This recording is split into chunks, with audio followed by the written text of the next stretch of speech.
andito na si nanay! Hi mga anak! Andito na ako! Nay, man po kayo pasalubong sa amin? Siyempre naman, may mga pasalubong ako sa inyo. Okay, ang una natin ay si Brianna dahil masipag ka mag-aral at top student ka sa school. Bagong cellphone para sa'yo. Thank you po, Nay! Promise mas lalo ko pong gagalingan sa school. Oh, eto naman ang para sa'yo. Di ba mahilig ka sa mga damit? Ingatan mo yan ha. Gucci yan. Gucci. Hala, thank you, Nay! Solid! Magagamit ko to sa mga pormahan. Salamat po! At syempre, ang pinakapaborito kong anak, si Kyle. Laptop para sa'yo para makapag-games ka na. Oh, eto. Thank you, Nay! Promise magiging good boy po ako lalo. Salamat po! O, ayan ha. Nabigay ko rin mga pasalubong nyo. O, siya na. Nay, nakalimutan niyo po ata ako. Nasaan po yung pasalubong ko? Ay, wala ka pasalubong. Tanda mo na, di mo na kailangan yun. Mag-aral ka nga na mabuti na maiahon mo kami sa kahirapan. Panganay ka pa man din, wala kang silbi. Gusto mo pa ng pasalubong? Pabigat ka lang naman dito sa bahay. Maglinis ka na nga. Mare, may tinitinda ako. Ano yun, Mare? Pag ininom mo to, magiging super ganda mo. Talaga, Mare, gaganda ako. Magkano ba yan? 5,000 lang, Mare. 5,000? Wag na, baka fake lang yan. Hindi to fake, Mare. Hindi ko bibili niya ng ganyan kamahal. Sige na, umalis ka na. Ayaw mong bumili, ha? A few moments later. Aalokin pa ako ng pampaganda, maganda naman ako. May kumakatok. Gusto mo ba magkajowa? Opo, pag ininom mo to, magkakajowa ka na. Talaga? Oh, sige na to. Ubusin mo, ha? Sige po. Magkakajowa na ako. Anak, saan mo galing yan? Sa kapitbahay po, Nay. Sa kapitbahay? Huwag mo ngayon naman yan. Ano yun, Nay? Ang kulit-kulit mo talaga, anak. Anak? Uy! Anak ko! Ano nangyayari? Baka pinaprank mo na naman ako, ha? Anak! Nasa akin na ang gamot! Gamot? Akin na yan! Ops! Hindi to libre! Magkano ba yan? 10,000 lang to, Mare! 10K!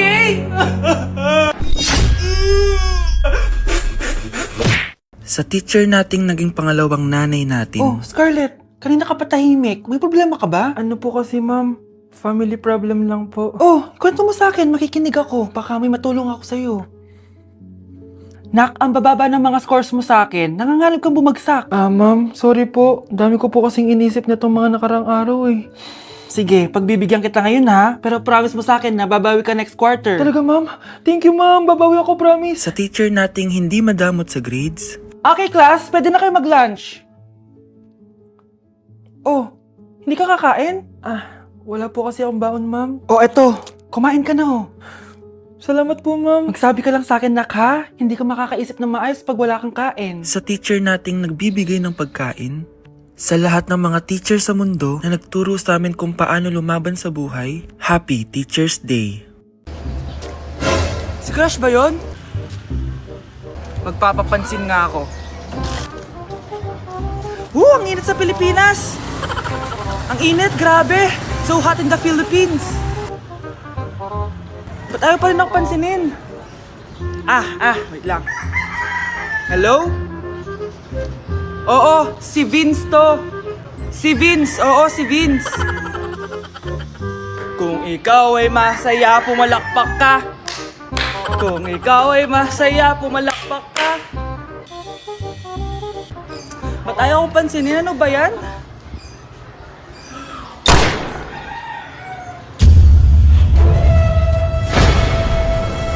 Vince! Uy, Vince! Vince, na paano ka? Tinamaan ako. Saan? Sa'yo.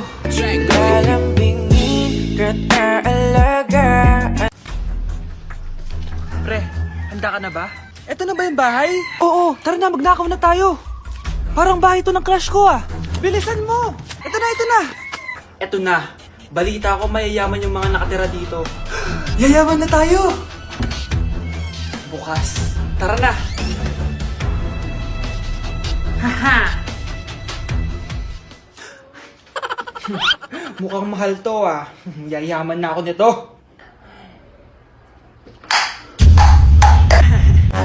Anong ginagawa mo? Ano yun? Hala, may tao! Nay, nandiyan ka na ba? Anong ginagawa mo dito, Vince? Sino yan? Magnanakaw yan! Narinig ko kasi yung ingay, tapos nakita ko siya nagnanakaw. Ang galing mo naman, nahuli mo siya! Jojowain na talaga kita! Jojowain? Tatawag na ako ng polis! Hey guys, so ayun, napaka-special ng araw na to dahil may pupuntahan tayong napaka-special na tao sa buhay ko. Yun po, no, mag-OFW na po ako, tapos ito din po yung gamit ko. Hi! Ako yung bag mo. So ayun guys, nasa NLEX na tayo and kasama natin si Papa and si Mama. Hello! So ihahatid nila ako guys. Ito na guys, malapit na kami. Ayun guys, nasa bahay na nila ako pero ang tagal niya guys. Nasa taas pa siya. Nakikita ko yung mga suotan ni Nerulay. Huh? So ayun guys, kumain lang kami kasama si Mama and si Papa. Ayan. So yun guys, nakauwi na kami and kasama na natin siya. Mahal mo? Upo. So yun guys, abangan guys yung vlog namin dalawa and stay tuned. Yes! Ang taas ng score ko! Anong score mo, Scarlett? 19 yung score ko. Ay, hindi perfect. Buti pa ako, naka 20. Bawi ka na lang next time, ha? Scarlett, nagawa mo ba yung assignment natin? May assignment tayo? Hala, di ko nagawa. Huwag mo nang sasabihin kay Mama. Sige, di ko sasabihin. Ma'am, may assignment po pala tayo. Ay, oo nga pala, may assignment tayo, class. Ang hindi gumawa ng assignment, bagsak sa akin, ha?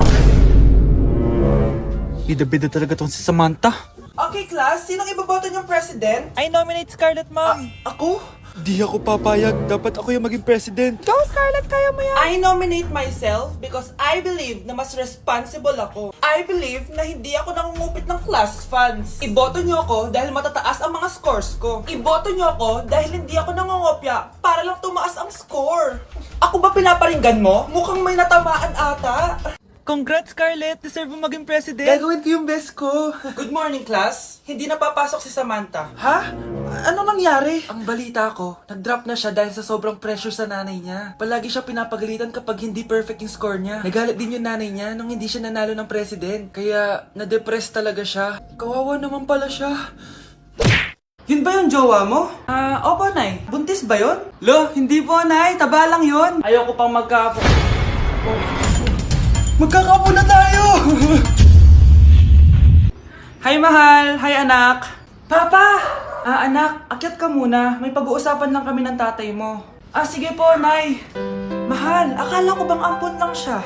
Oo, ampon lang siya. Bakit siya nangisay? Di ba sa lahi lang namin yun? Paano ba to? Mahal, may kailangan kang malaman. Mahal?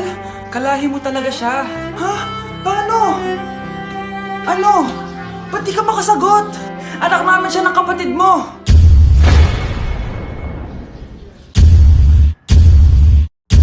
Rosa? Paano mo nagawa sa akin to? Ako nga wala akong anak sa labas. Mahal, pasensya ka na.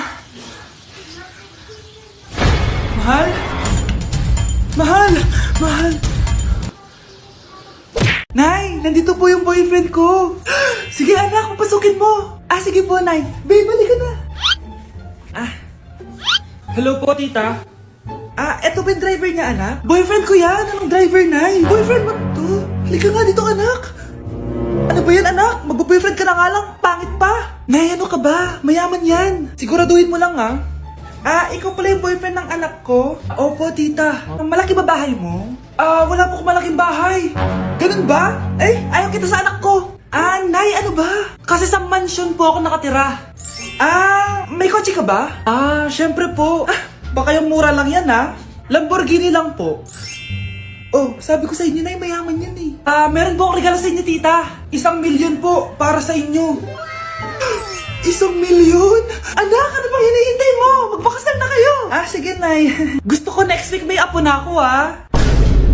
Anak, sigurado ka na bang itutuloy mo yung pagpunta mo sa ibang bansa? Huwag ka na malungkot, Nay. Kailangan ko magtrabaho doon. Para sa inyo ni Kyle. Ate, mamimiss ka namin. Basta anak, ha?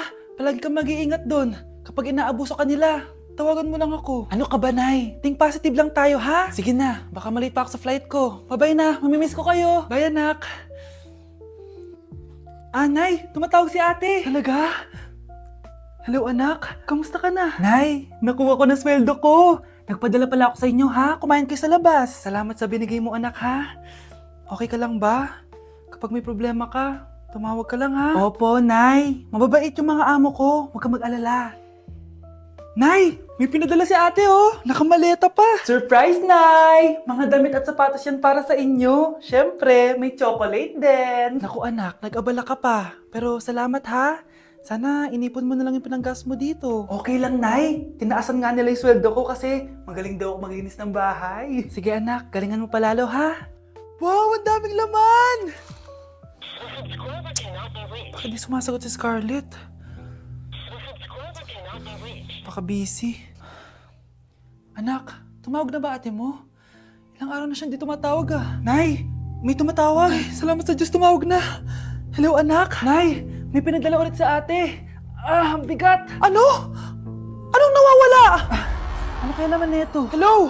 Hello?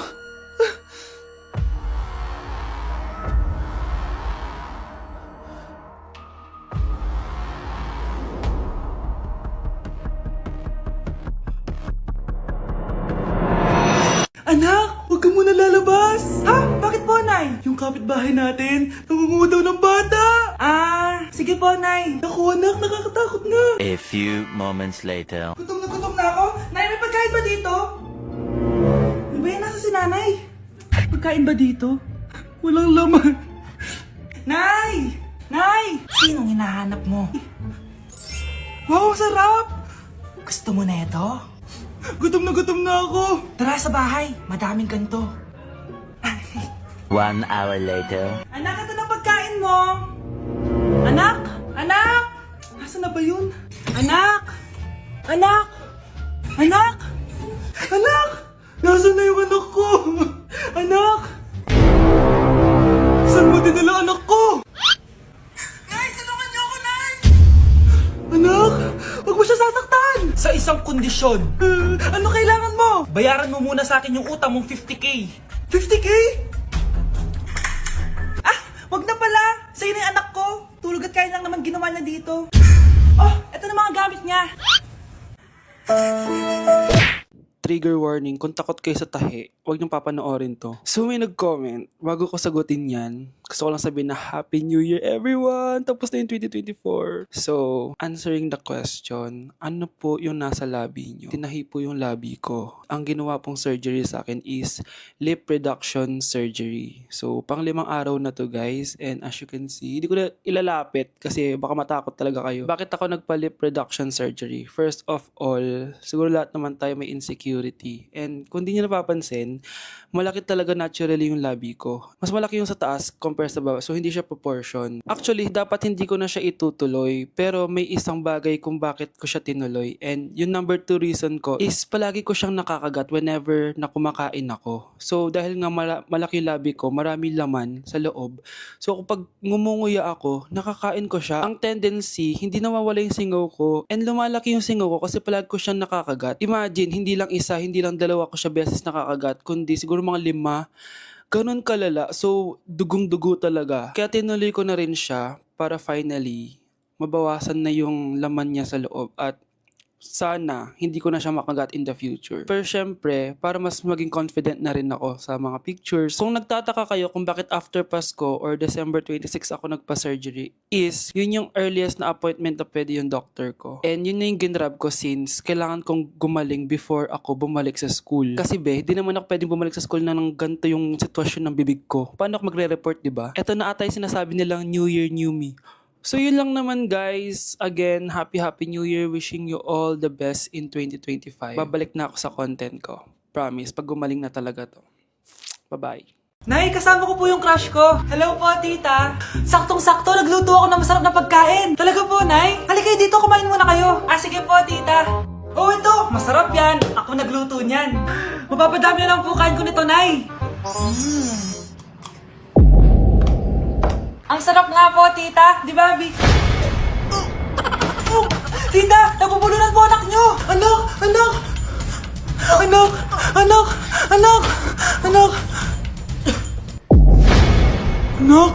Anong gagawin natin, tita? Tumawag ka ng doktor. Sige po, tita. Nandito na ako. Dok, bilisan niyo, Dok. Na paano siya? Nabulunan po. May jowa ba siya? Importante pa ba yun? Ligtas mo anak ko. Ito na. Patay na siya.